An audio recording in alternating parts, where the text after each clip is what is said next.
Welcome to the deep dive. Today, we're really getting into something fascinating, the idea of financial independence. We're looking at source material that maps out how to achieve what it calls true passive wealth.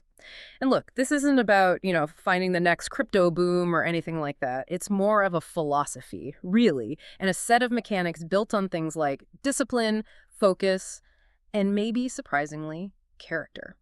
Before we jump in, just a quick heads up.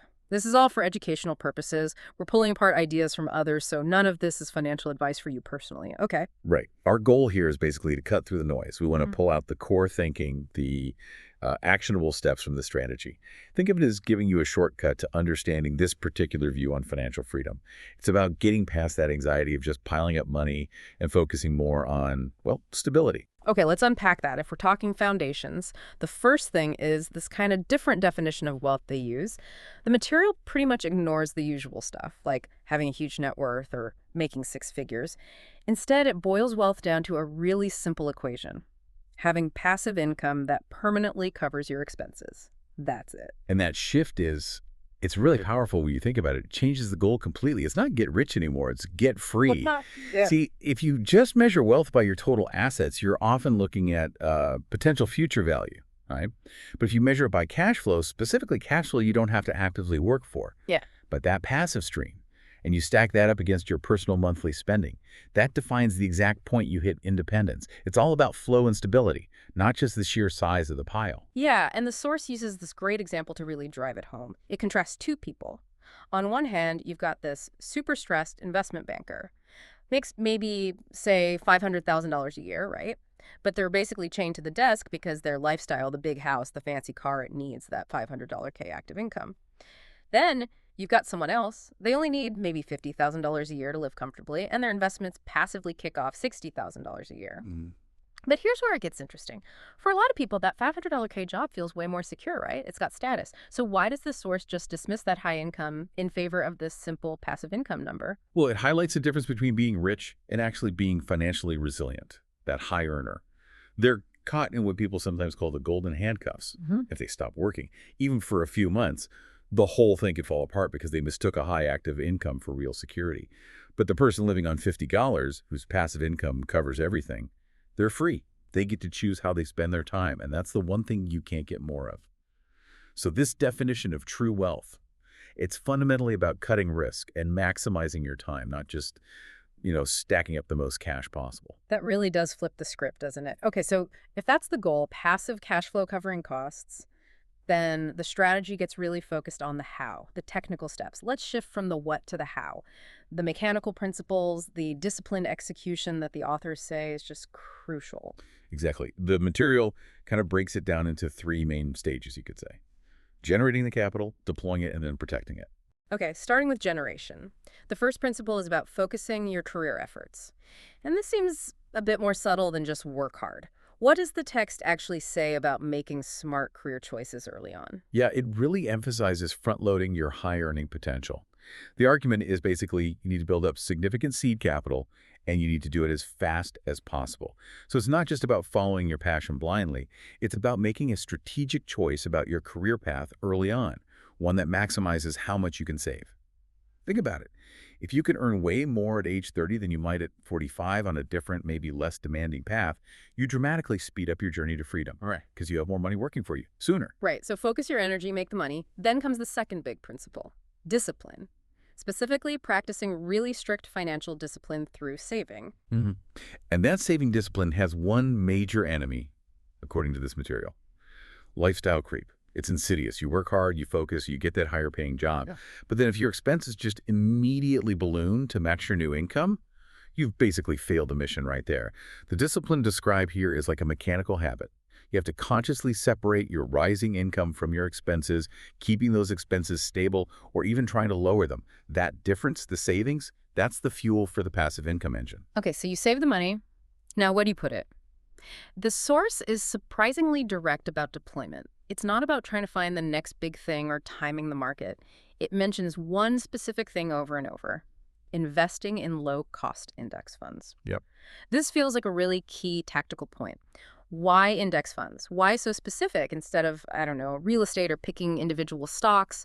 Well, because index funds are framed as the most efficient way to build passive wealth. They offer good growth potential, but demand almost none of your active management time. That's the key. Low-cost index funds just mirror a broad market, like, say, the S&P 500 or the total U.S. stock market. Their fees are minimal, meaning more of your money is actually working. And crucially, they require basically zero effort day to day. The second you start getting into things that need constant attention, like managing rental properties or actively trading stocks, you're trading your time back for active work, which kind of defeats the whole purpose of passive wealth, right? Okay, that makes sense. Keep it simple. Keep it passive. And this choice of investment ties directly into the third mechanical principle they talk about, really understanding and appreciating the power of compound interest. Ah, compound interest. It sounds a bit dry sometimes, but it's basically the magic that makes this whole passive equation work over time. It really is. It's the exponential growth factor. Your focused career gets you the initial capital, the linear input, but compounding, that gives you the exponential liftoff. It means the returns you earn today start earning their own returns tomorrow, and so on. The whole strategy relies on consistently investing early on into these broad, low-cost funds. That way, time and compounding do the heavy lifting for you, not some kind of financial genius move. The longer you wait to start, the more that lifting you have to do yourself, just linearly through saving. Okay, this sounds almost too neat. Focus your career, save like crazy, put it in index funds, let compounding run. But then the document shifts gears a bit, gets defensive. It starts talking about protecting the wealth. It's not just about building it. Yes, exactly. And that's where diversification comes in, explicitly. Even though index funds give you broad diversification within, say, the stock market, your overall portfolio needs to be resilient. It needs to withstand shocks. What do they mean by diversification for protection specifically? Is it just about not having all your eggs in one basket? Pretty much. But specifically about ensuring your assets aren't all correlated, meaning they don't all move up or down together. If you're entirely banked on, say, tech stocks, or all your money is in real estate in one city, a single downturn in that sector or region could wipe out years of hard work. So, true protection means spreading your passive income sources across different types of investments that react differently to market events. It's like building a defensive wall around the goose that lays the golden eggs once it starts laying them. Got it. Build it, then shield it. Yeah. Which brings us to this final piece, which I found maybe the most interesting part of the whole thing. The claim that becoming financially independent is, and I quote, a full-person project. This seems to go way beyond just numbers and strategies. It really does. It lifts the whole thing from just tactics to, like, long-term sustainability. The source argues that for wealth to actually last, you need two things that aren't on a balance sheet: good character and allies. Which is fascinating, right? Go. It suggests that all the financial know-how in the world is only maybe half the picture. It is interesting. Why focus so much on character in what's essentially a financial strategy guide? How does being a person of good character actually help sustain a passive income portfolio? Well, the argument is that without it, you dramatically increase the risk you expose yourself to. Good character helps you avoid those shady, high-risk schemes that promise the moon, the kind of things that often tempt disciplined savers and end up wiping them out. It also acts as a kind of shield against getting involved in legally questionable partnerships or deals that could put your assets at risk. So integrity isn't just a moral virtue here. It's presented as a form of insurance against blowing yourself up, basically. Okay, protection from self-sabotage. And what about the allies part? Allies are crucial because, well, sustainable wealth is rarely built entirely alone. Allies can bring opportunities, offer mentorship, and provide vital information, especially when markets get choppy. They help you screen opportunities, maybe warn you off potential scams. A strong network, one that's built on that foundation of good character and trust, becomes this incredibly valuable asset. It protects you and can be a source of quality opportunities down the line. So it really suggests there are these non-financial requirements for financial freedom.